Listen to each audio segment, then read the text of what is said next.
Internet, you're on a roll.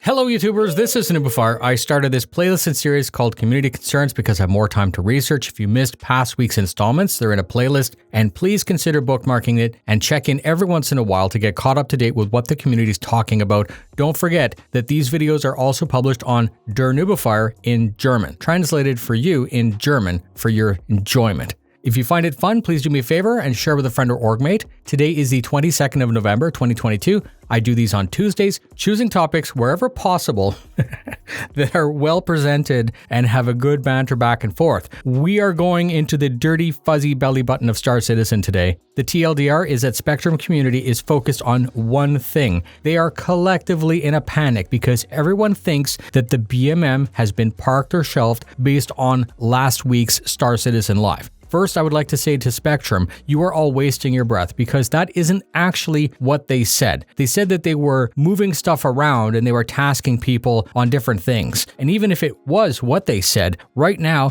do we need another dumb ship with incomplete mechanics? Do we need another Starfarer? Do we require another Reclaimer in the universe? The developers are finally making great choices in triage, and I'm quite upset at you, Spectrum. You're living up to your reputation and becoming what people say you are. You can do better. You can be better. Second, I want to say to the development team, Jake, despite your choice of wording, you were right. Please ignore Spectrum right now. I understand the idea of triage. I understand the idea of cart before horse. And after years of watching Jared's shows, I understand that development is a house of cards where each thing is waiting on 10 other things to be done first. The game universe isn't ready for such a ship as the BMM. The commerce and cargo mechanics are missing, and as a person who has a BMM, sure, it sucks to have to wait, but I understand, and you should release it whenever you feel it's the time. We begin with the threads, and this week is a little bit short because of what I just talked about. Nosclox said that it's time to finish the BMM, and I guess that they know better than the master of ships himself on how to task his team.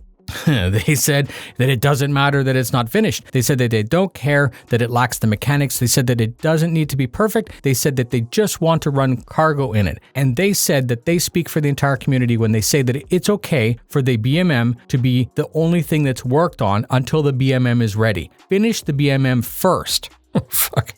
Now, this is exactly the type of garbage that we don't need on the internet. And I explained in the prelude why, but I will expand a little bit. It sucks that the ship was concepted in 2015, and it sucks that we still don't have it.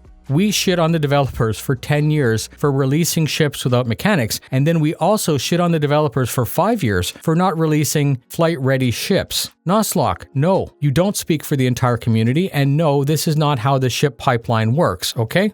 Next, Serrera asks, or more specifically, they're concerned that if CIG can't finish the BMM, we are They went on to point out that there's a huge backlog of missing ships. That's true. They said that if it's going to take a year to finish a single big ship, like was what was said 2 months ago, that we're looking at years and years of future frustration. My comment to the OP and to the others is that if you really feel this way, just stop buying big ships. You can complain as much as you like and be as loud as you can, but if the company had to choose between your input and the record funding, like if those were the two litmus papers, those were the two things, the record funding will always be louder than your Spectrum post. And I'm going to say that this second post brought up some interesting questions, and this is partially why I stopped buying ships. Let me tell you a story. When I first joined Star Citizen in 2014, I bought an Aurora LN game package. I swore that I would never need more, and then the next week, mysteriously I had an Aquila pack. We've all been there, right?